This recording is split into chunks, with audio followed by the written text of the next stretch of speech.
Welcome to the Dose of Good podcast, where we celebrate good people and organizations working to make the world a better place. It can be easy to get caught up in the bad things going on in the world and forget about the good happening all around us each and every day. I'm your host, Erin, and I want to share these stories with you and give them the attention they deserve. I hope this podcast educates and inspires you and maybe even motivates you to share a dose of good in your community. Now let's get into today's episode.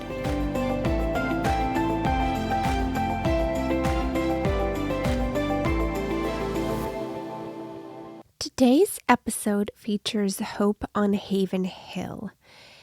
And that may sound a little familiar to you if you've listened to the New Hampshire Mom Hub episode because they are mentioned on there. But we wanted to give them a full episode because there's so much about them to share that they needed their own dedicated episode. So if you have not listened to or watched the New Hampshire Mom Hub episode, I do recommend that one and I will link it for you. But today I speak with Carrie Norton, who is the executive director, and Gabriella Strobe, the associate director. Hope on Haven Hill sounds like an amazing place. The amount of services that they're offering and the help that they're giving to women with substance use disorders is just amazing. And in my opinion, there aren't enough places like this. We should have even more. They do explain a little bit why maybe that hasn't happened, but I think it's an important resource to help women and mothers do the best that they can do and thrive and live a good life. So to give you a better understanding, let's get right into the episode. Today I'm here with Carrie Norton, Executive Director at Hope on Haven Hill, and Gabriella Strobe, Associate Director. Thank you both for being here. Thank you so much for inviting us. Oh, thanks. You're welcome. So can we start by talking about what is Hope on Haven Hill and what's the mission? And either of you can start, whoever. Yeah.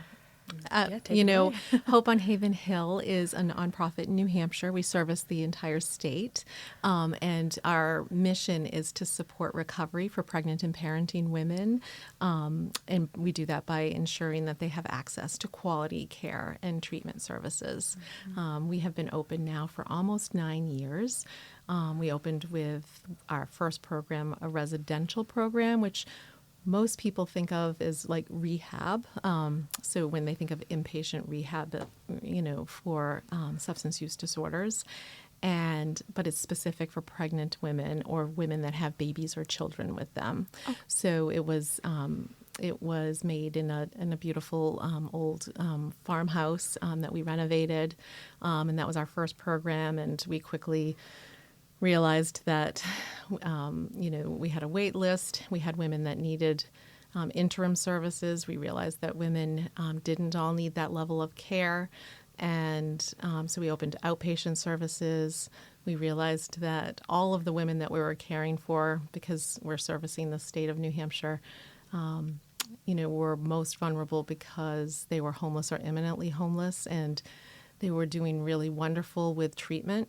And doing so well, but that they still were homeless or imminently homeless, and that, the sober living recovery homes in the state also were not allowing them to have their children and babies with them.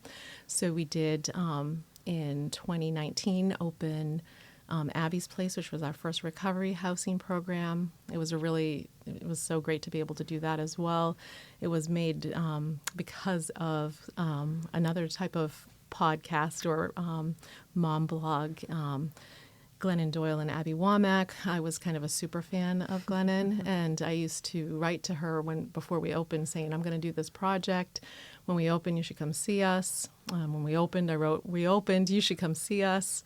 And about 9 months after we opened, they called and they were like, we're coming to see you. Wow, that's so exciting. Yeah, so they came to visit us in October of 2017, and they spent the whole day with us. And they did what they do best. They listened to the women, and it was incredible.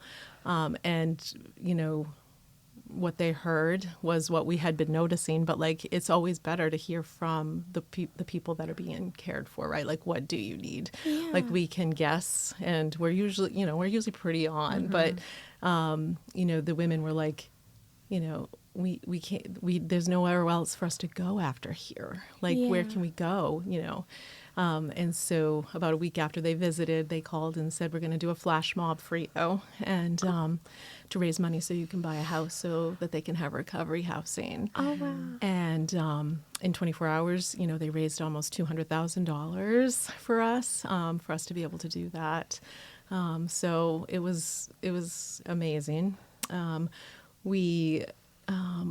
We have independent affordable housing as well, Camilla's Place. And we also have the Center for Hope and Wellness, which we opened. We had been doing outpatient services in general, but we had been leasing spaces that we always sort of just outgrew. But we did a capital campaign in the middle of COVID that was super successful, and we were able to build our multipurpose building right in the heart of Rochester, right next to Abby's Place, right next to Camilla's Place. and and so there we're able to have all of our outpatient programming, IOP, and we have a child care center, the Daigle Family Child Care Center, where we have embedded early Head Start and child development specialists. We have medical providers. We have a psychiatric nurse practitioner who's been on your podcast, Allison Palmer, who is running our a program of Hope on Haven Hill, the Mom Hub, and then we have a medical director who's a family nurse practitioner with a real specialty and heart also for pediatrics and for addiction services, and we have a gym and a free thrift store for all of the folks that we care for and our community. So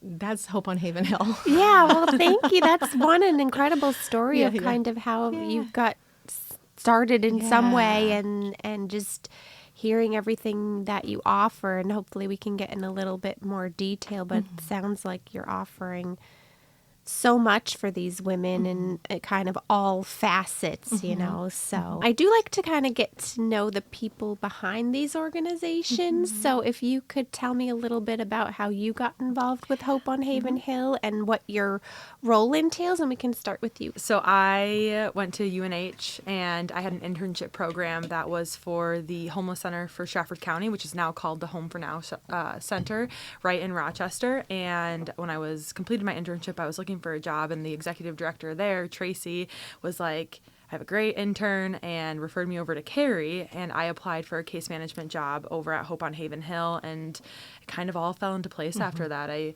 started at Hope on Haven Hill as a case manager, and kind of worked my way through the different programs. I was a case manager over at Abby's Place, and then... I have to interrupt because she basically made the program for Abby's Place and ran it while doing the full-time case manager job. So when we opened Abby's Place, she was instrumental in building that program and ensuring that it was built up and made. So she needs that. Sorry. Thank you, Carrie. No, that's okay. And while doing that, Hope on Haven Hill supported me with getting my LADAC. So I'm a licensed alcohol and drug counselor, and I was under supervision with that, and then became, different clinician with our outpatient program, and then our residential program, and then many different hats within the agency. Long story short, I ended up as our associate director. I've been in this role for about a year and a half now, and just really love the mission and love supporting women in our community. And, I've done, leadership seekos in a couple different ways. And the biggest thing that I've learned is the biggest way to make a change is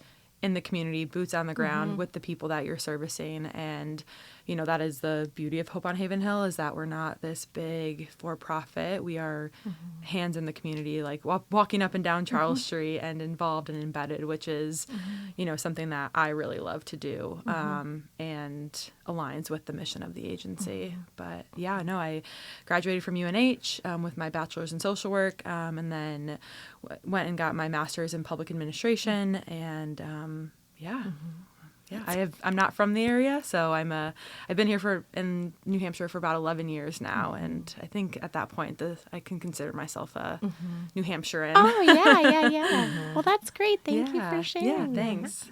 I'm the executive director at Hope on Haven Hill. I'm a co-founder. I still am a nurse, but I had been a nurse mainly focusing in labor and delivery, prenatal, maternal child health nursing for about 25 years. And in 2013, 2014, had noticed the incredible rising of, with what they call the opioid epidemic, but noticing that the women that were coming to see me at that time for first prenatal visits to do the intakes and get them all set up for prenatals, that there was such a lack of resources with substance use disorder if they were pregnant. And I was getting really frustrated, with watching women come in and asking for help, getting them on a wait list, because at the time there was just one place in New Hampshire that was for pregnant and parenting women, and they had a long wait list. And so I was watching women come in and be on a wait list and never get in. And I just became really frustrated, especially after a particular woman that I just watched struggle so hard and watched firsthand how difficult it was to get her the care that she needed.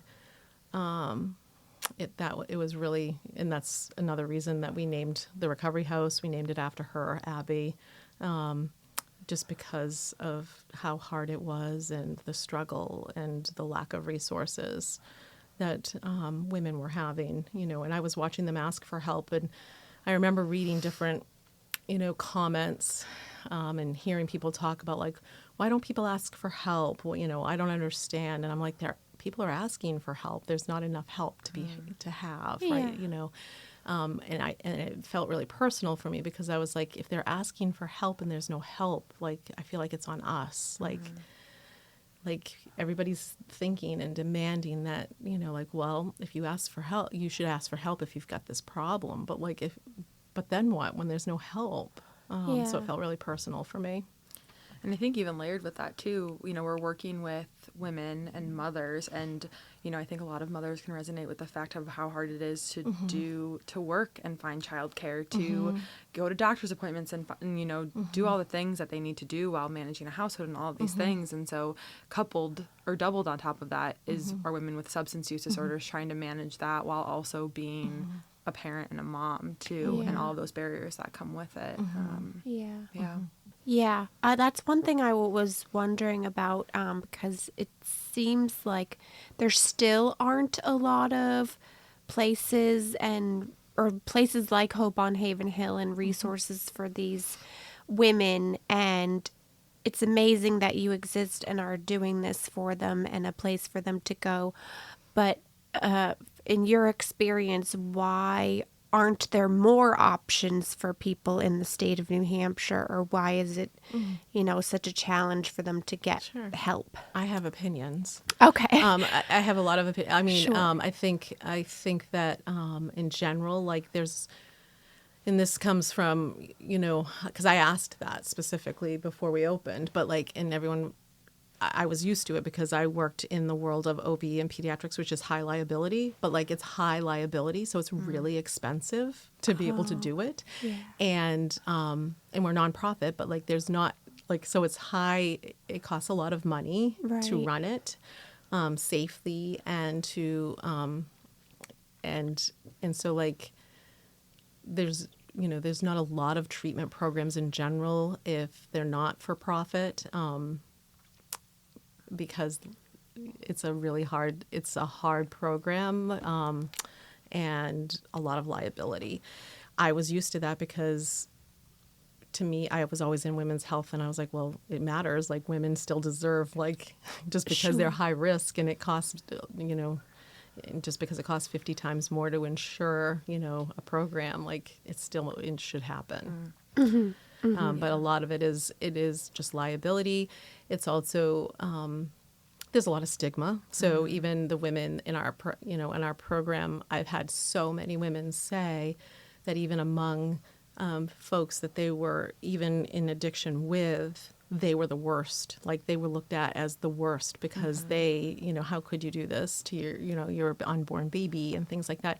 And nobody wants to do that to their, like this is a disease. This is trauma, like almost all of the women that we care for, like it's trauma related. And, so like if people would shift a thinking sometimes and just realize that like it's not that they're having a good time, they're struggling, they're suffering, and they don't want to be struggling and suffering. But like, it's very, very hard to get well if you have a lot of things stacked against you as well. So like a lot of the women that we care for don't have family support or people that can help them. Like in general, healthcare is really hard to navigate, even for folks that don't have, substance use disorder or mental health and all of these different things. It's really hard to navigate, and it gets frustrating, and it's super easy to give up. That's why like we try really to have integrated care so that we can do the most amount of their care and all of the wraparound services, because otherwise, like, it's just so hard when you have to do everything, like to miss things, and to get well. But, I mean, it's really complicated. I think stigma, I think, liability, and, it's not a moneymaker, like you could ask any hospital, it's a problem that all of the birthing units across the country, but especially even in New Hampshire, are closing, they're closing labor and delivery units because those don't make money. Like they're not, but like we still need the service type of a thing. But it's a crisis. Like the closing of all of the maternity units is a problem. Yeah. Yeah, definitely. And then I wanted to get a little bit more in depth on your residential program to start. Who would qualify? How can they apply? That kind of stuff. Yeah. And so for both of our residential programs, Abby's Place and Hope on Haven Hill, the high intensity residential treatment program, some of our eligibility requirements specific to the residential treatment program is that all of our women have to go through an assessment through the Addiction Society of Addiction Medicine, or American Society of Addiction Medicine, the ASAM, and all of our clients that want programming have to go through this assessment process. And from there, our clinicians are able to determine what level of care placement that our clients need. And so they might say that they need high intensity treatment or intensive outpatient programming or, partial hospitalization or high intensity outpatient or counseling. And so they all do a screening, and then they have to meet that level of care. And so our residential program is an ASAM level 3.5, which is high intensity, or 3.1, which is low intensity residential treatment. And so that is like the first step in the eligibility process, is they have to meet the ASAM requirements. Okay. And then after that, they have to, we have, kind of a criteria of like hierarchy. And so it's, pregnant women that are, IV drug using and imminently homeless kind of take priority for us in our residential program. But we still offer those services to everyone else, any of our women that qualify. So they could have children, they cannot have children. They could be working towards reunification. They could just need to meet that ASAM level of care to be eligible for programming. What is the maximum number of people you can have at one time? We're an 8-bed facility, so we have 8 women that we can serve at a time in both of our residential programs. And, there's really no limit on how many kids that they can bring with them. Just they have to be under the age of 5 for them to be able to live full time at the residence. And so I think sometimes we have like our max has been 3 kiddos that we've had living with mom on program or on site. Okay. And I'm assuming the amount of time varies by each person. Yes, exactly. Okay. So it really is dependent on what the client needs, their treatment goals, and whatever they hope to get out of treatment. And so they work with their counselor, and they have weekly counseling session, and they create a treatment plan together, and they review it each week and update it each week to see how they're progressing through the program, and then that determines, how much time that they need to spend in programming. Okay. Okay. Then to get into a little bit, so like the residential is they're living there, getting their care. Outpatient would be like they take appointments there, or Yeah. okay. Yep. So our residential program is staffed 24/7, and they live there, and it's highly structured environment. Our clients wake up at 7 in the morning and have a full day up until they go to sleep at the end of the day. In our outpatient programming, we offer IOP, so that's intensive outpatient programming. That is 3 hours a day, 3 days a week, and so our clients come to us at the center, and they receive their services there. They can also come and do, individual counseling and case management, and that varies. When I was a counselor there, I might see a client twice a week if they need twice a week counseling, or twice a week case management. It really just depends on the client need. And, so it is appointment based. Okay. And one thing I'm just curious about is once they are done with your program and ready to move on, is there like a check-in period to just make sure they're doing okay and that kind of thing? Yeah. Or? So they're never really, unless they want to discontinue services with them, they can always stay connected with the agency in some degree. And so after somebody completes, let's say, the intensive outpatient programming, they might drop down to weekly counseling and case management. And so they only check in once a week. And then from there, it might just be a monthly check-in where they meet for counseling for a month or every 2 weeks, because they are, at a certain point, the ASAM does, categorize them as in remission, but like any other disease, Right. there is the normal routine follow-up check-ins that, we could see a client once a month for as long as really that they need to, Yeah. because that might be that one thing that's holding them accountable every month to their recovery journey. And so it's never just like hey, you completed this program, you're done, good luck. There's Okay. always like a follow-up plan, and we try to stay connected with our clients. Sometimes they complete a program and they leave, and then we get photos of their kids and things like that afterwards, which is always a great Yeah. surprise. But that door is always open for our clients. Oh, well, that's good to know. And forgive me if you already mentioned it, but as part of this process, do you help them to find like a job afterward? Okay. Yeah, we have wonderful case managers that spend a lot of time working on some of those soft skills with our clients. And so they work on case management for, I think about like the Maslow hierarchy of needs, right? And so that basic level or that basic part of the pyramid is making sure they have access to housing and food and transportation and kind of those basic level things. And then they work up the pyramid, right? So then they're going to work on employment and ensuring that maybe they want to go to school and get their GED. And so our case managers work really hard to help them with all of all of those things that they need to be successful, because they can't go right from, experiencing homelessness to then get sober without having a safe place to live, without having, food or medical care or those things. And so we try to build this support network around our clients pretty much as soon as we walk in the door. And Carrie kind of mentioned that our center reduces all of those barriers, right? We're able to we have a food pantry right on site that we work through with the New Hampshire Food Bank. And so if our clients are food insecure, they at least can come to us and be able to take some things home with them. We have medical providers right on site so that they can get their medicated assistant treatment and all of those things that they need. And so, yeah, our case managers do a wonderful job at ensuring that they have those things to be successful, and so they don't need us long term. That's great. And we also work with the community, and we have a lot of community supports that come in and will help do like resume building classes, or we've worked with a couple different local banks like Service Credit Union and M&T Bank, and they come in and do financial literacy. Yeah.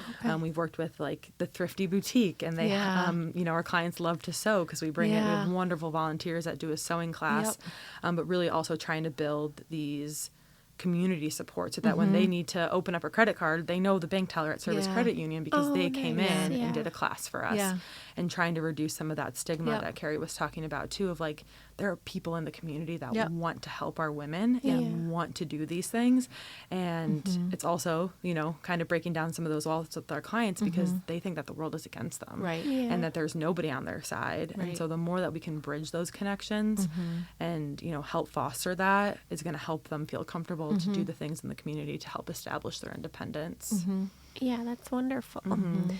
And do you have any stories you might like to share about some of your graduates, say success stories or anything like that? Yeah, I mean, we look at success really different within our agency. And yes, of course, we have the clients that come in and they, hit all their treatment goals. And then we have a wonderful completion ceremony for them at the end of their, time with us. And we also have the stories where we have a mom that comes in and maybe leaves within 24 hours. And then a month later, she readmits to us and she stays and she's able to do the program because, and that's a success because they came back Right. and they knew that we were a safe place for them. And Right. even though they were there for 24 hours, at least for those 24 hours, they had a safe place to Yeah. sleep. They had food. They knew that people cared about them. And so, we have the traditional success stories of moms that come in and deliver with us and we get to see, all of their growth and their really cute kids that come through the program. And we do our completion ceremonies. We like to celebrate anything.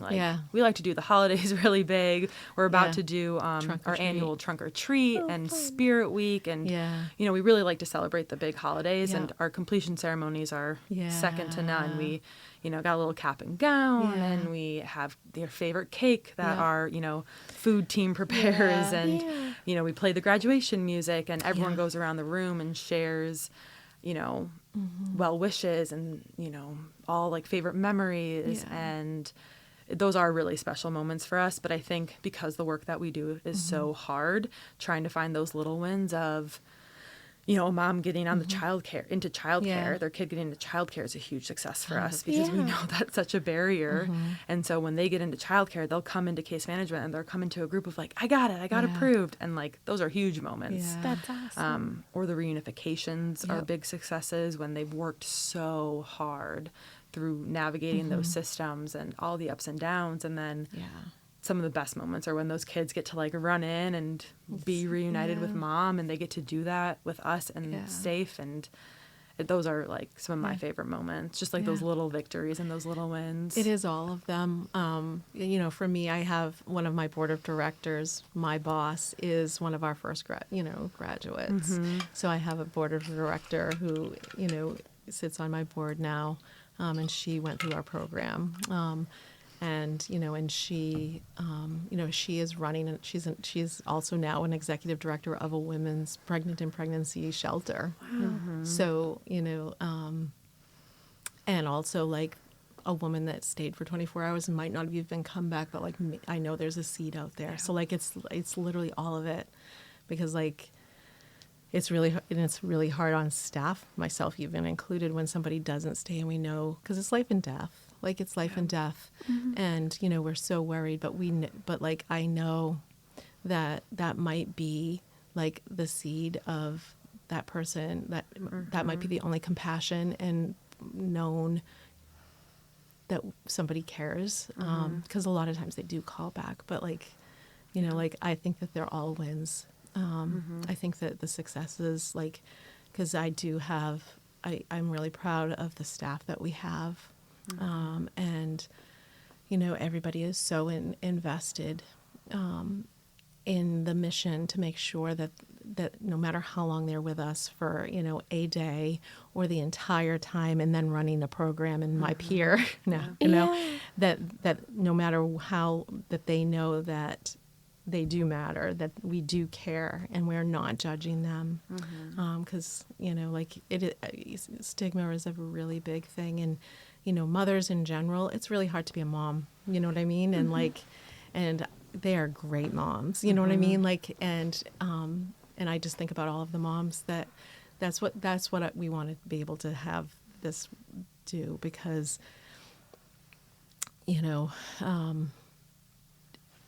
everybody, when they have a baby, with a substance use disorder or not. And I've seen thousands of births.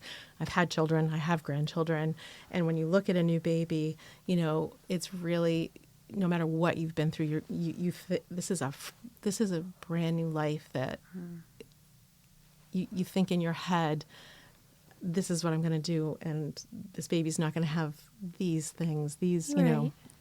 and they think that too. And they, without the opportunity to have treatment, don't get to parent their babies. Again, like my board of director, who's the former, graduate, if she had not come to Hope on Haven Hill, she came to us through through jail. She was in jail and she was pregnant.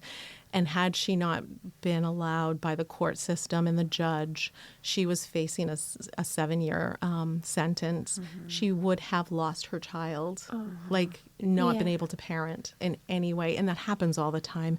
But when I think about that, it's pretty astonishing because, again, with treatment, she is thriving and running a program. And I see this little boy who's now 7, 8 years old. And but he wouldn't have had his mother, who's amazing. And that happens all the time. And so it's such an honor to be able to support women to have that, because it's really hard to be a mom in general. And when you have everything stacked against you, it's almost impossible. And it's such an honor to be able to be a small part of a small number of women that get that opportunity to be able to have the treatment that they deserve 100% and to be able to have their children. Yeah. Well, thank you for sharing all of that. And it kind of goes back to what you said toward the beginning of they just need the help and they just need a chance and look at where it can take them and that kind of thing. And what you said about the celebrations and the holidays and making it all a big deal, that kind of stuck with me because those might be things that they haven't been able to enjoy before, but they're not usually. But two, it sounds like maybe it would help create a sense of community even amongst them in the home and everything. So it's also showing them too that they don't have to have these big extravagant holidays to make it feel really special. We are doing things like homemade crafts and homemade gifts and things like that to show that this is affordable to provide these things for your children, and it's not unattainable, and you can do this. And we, Carrie said earlier that we work with Early Head Start, and they're wonderful support for our women because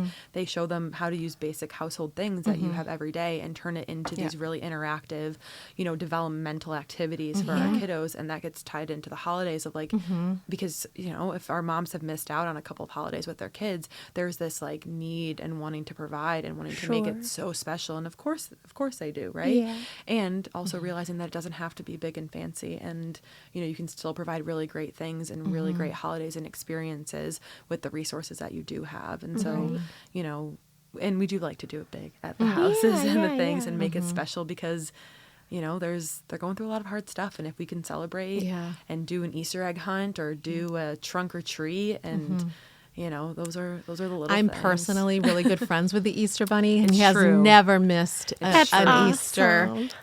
So he is there actually not just Easter Day, but usually a couple times throughout the week even. So that's true. great. yeah, the Easter Bunny is a big fan of Hope on Haven Hill and true. Santa I was and gonna Mrs. say, Claus. Santa and Mrs. Claus do a frequent drop-in with us every That's year. awesome. Yeah, I love that. So, Yeah.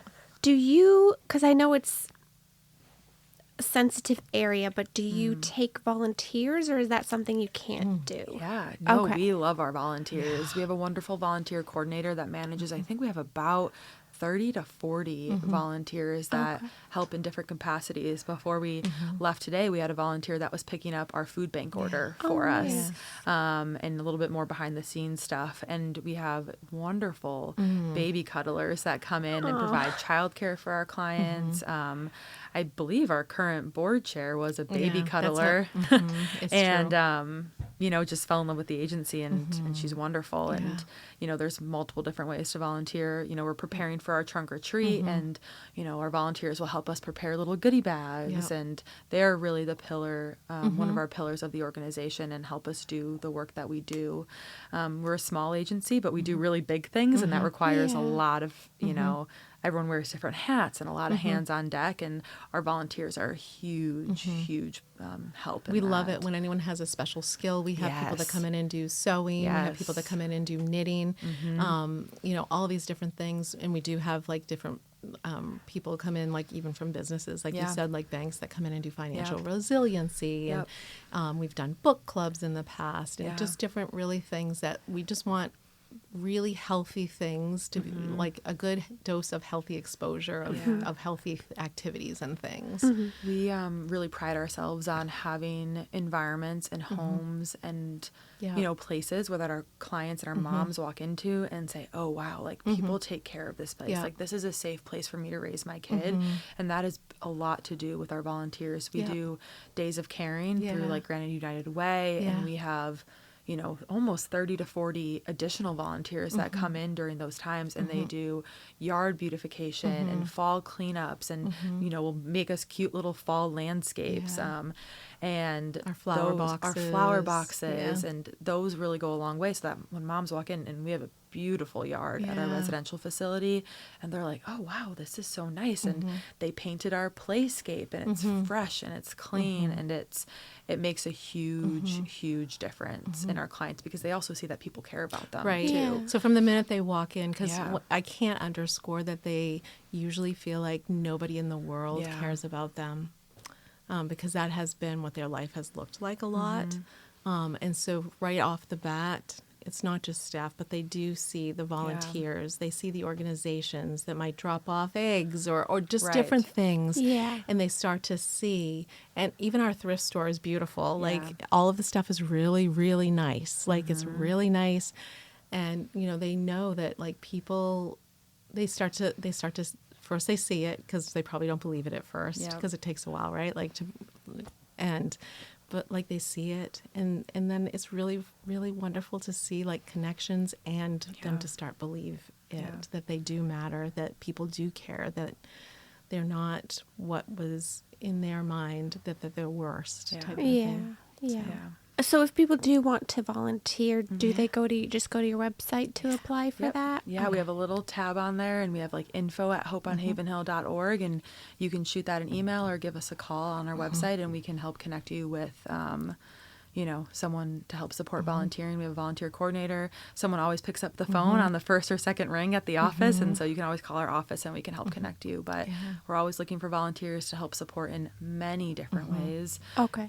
Carrie talked about the sewing group. We had volunteers that were like, got a couple of some sewing machines. Can I come in and do some sewing? And I kid you not, It's crazy. outside of all So the clinical cool. programming, this is hands down the Yeah. favorite group. Oh, Nobody that's- wants to miss this group. Yeah. And they get so proud to show us Yep. their, little baby blankets that they've made, or they've made Yep. like satchels Yep. or holiday things. Yep. And they love it. And now, because we made a connection with the Thrifty Boutique where they have a sewing machine, and our clients go there and use the sewing machine for free, use the skills that they've learned and built. It's I get That's goosebumps awesome. thinking about it, because Yeah. it's just so cool. Yeah, I love that. Yeah.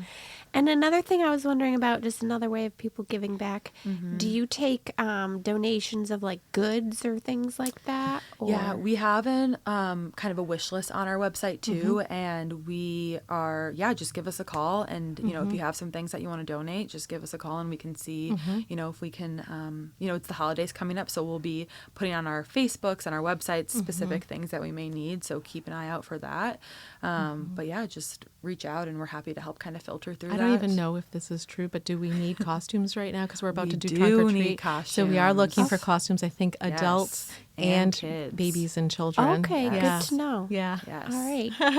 Thank you for reminding me. No, you're absolutely right. Yeah, that's great. We did talk about that this is expensive to have a place like this. So one, where can people make individual monetary donations? And two, if you want to mention any big fundraisers or things that you have coming up. Yeah. So, if you we are always so grateful for the support that we receive. And if you wanted to contribute in any way, but if you wanted to give a monetary donation, very similarly, there's a place to donate right on our website, or you can give us a call and we can help connect you with different ways to collect that donation.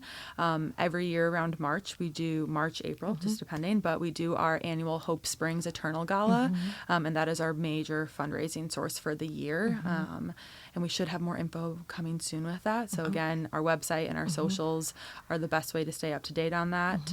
And we do, we do New Hampshire Gives in June, and that's a big fundraiser for us. We do our annual appeal for around Giving Tuesday in at the end of November. And then we do a Mother's Day 5K on Mother's Day, thanks to Delta Dental. So it's on Mother's Day. So I don't know the exact date. It's always in May. Yeah. It's usually the second. It's usually the second Sunday of but not always. But it's Mother's Day, so whenever that is this coming up year, it's pretty awesome. So any runners or walkers out there, and the course is friendly for strollers and dogs. Nice. Yeah. That's great. Yeah. Is there anything else you want people to know about Hope on Haven Hill? I would just say our website is www.hopeonhavenhill.org. Lots of information on there, and we are always open. We might not be able to do it immediately, but like if people are looking to have tours of the program or to learn more about it, we're really open to having that as well. Yeah. And I think something that we didn't really note is that we service all women in the state of New Hampshire with a substance use disorder. And so, in our outpatient programs, you don't have to have a child to be eligible for programming. And so all women with a substance use disorder, we can help connect with services and we are here to support the community and support the women of New Hampshire. That's great. Thank you. And then I just have two last questions I like to ask everybody that comes on. The first is just to kind of spread the love amongst nonprofits and see who you would recommend for a nonprofit or an individual, if you know someone individual that's just doing great things, that could be our next guest. Yeah. That's a good question. Yeah. I would recommend New Generations in Greenland. I would recommend Brandy Rickaby, who's the executive director. She's also on my board of directors. Okay, great. I'll look into them because I'm not familiar with them. She's amazing. Oh, good. I will also say we work a lot with SOS in Rochester, and John Burns is the executive director there, and they do a lot of really great work to help support all of the folks that have substance use disorders. So they service men and women and everyone. Families. So that would be another Okay, great. And they have great groups and free groups, and if you're a loved one that has somebody that's a person of recovery, they also have groups to support them as well. They're super supportive to us as well. Oh, great. Yeah, I'll There's add a million both people of that them. actually we could probably recommend now that I'm thinking about it. There you go. There's those two. Yeah. That's good, though. I'll add them to the list because I'm always looking for... Yeah. And it's nice for me, too, because I'm learning about all these organizations that maybe don't get as much press as they should, that kind of thing. Yeah. So, and then the last question is, what does kindness mean to you? And can you share an example that maybe you've experienced or witnessed? I think off the top of my head, and like kind of the conversation that we've had about stigma, and and we talked about these small moments of like success and all of these things.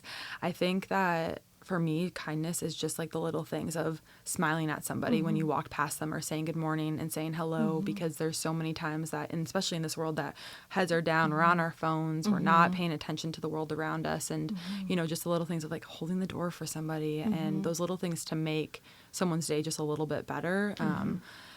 That's my very like little definition of it. But I think, I'm always, when someone says, hey, good morning, how are you? Like that always goes a really long way of like a complete stranger just saying that. Yeah. Makes a big difference. Definitely. Yeah, I would say that, I agree. And even for me, like, I see this written in different ways a lot of times, but like, people don't know what other people are going through. And so like, again, like, the kindness is just like realizing like nobody knows really what other people are going through. And so like it can just be that smile or that hello, or just that moment that really can be impactful for somebody that is really going through something. And that might make a big difference. And I think I've known that anyways, but I see that a lot of times that the women that we care for know that. Yeah. Like, I see them do that for each other. Yeah. You know what I mean? So, yeah, definitely. Yeah. And I don't know, I think especially right now, the way the world is, it's more important than ever to give that kindness to people Yeah. and, just acknowledge people. And like you said, you don't know what they're going through. And we hear it a lot, but I don't think we can hear it enough of you don't know what impact you're having on someone. So just that good morning or Right. just Yeah. that little It's gesture, true. you could change someone's whole day. Yeah. I So agree. it's very important. Yeah. Well, thank you both so much Thank for you. being Yeah, here. Thank you for having Yeah. us. And Thank you. thank you for all the incredible work you're doing to help women and mothers. Yeah. it's really amazing. Well, thank So- you. Thanks for Thank you having for us. inviting us. It Oh, was really you're great. welcome. Yeah.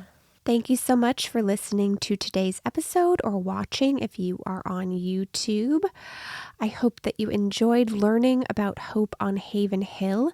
I hope that you will check out their website, donate if you are able to, whether that be financially or with items.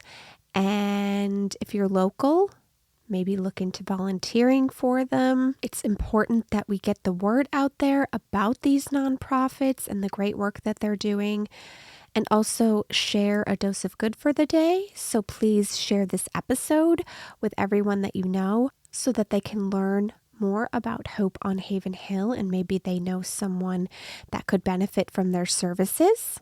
Be sure to subscribe to the Dose of Good podcast wherever you listen to podcasts. I'd love it if you'd leave a rating or review to let more people know about the podcast. Subscribe on YouTube, follow on Facebook and Instagram for the latest information about the podcast. If you have someone you think should be featured on the podcast, whether it be a nonprofit or an individual that's doing great things in their community, I would love to hear about them. You can email doseofgoodpodcast@gmail.com and let me know more, and I'll work on having them as a guest. Thank you for listening. Thank you to Carrie and Gabriella for being on the episode and telling us more about Hope on Haven Hill. And as I said earlier in the episode, I think it's more important than ever to be kind to one another, to do those small acts of kindness, share those small kind gestures with people, even if you don't know them, because you don't know what their experience is. You don't know what they're going through. And the world needs more kindness, but also you could be having a positive impact on somebody's day or even their life. So go and spread some kindness, and I will be back soon with another episode.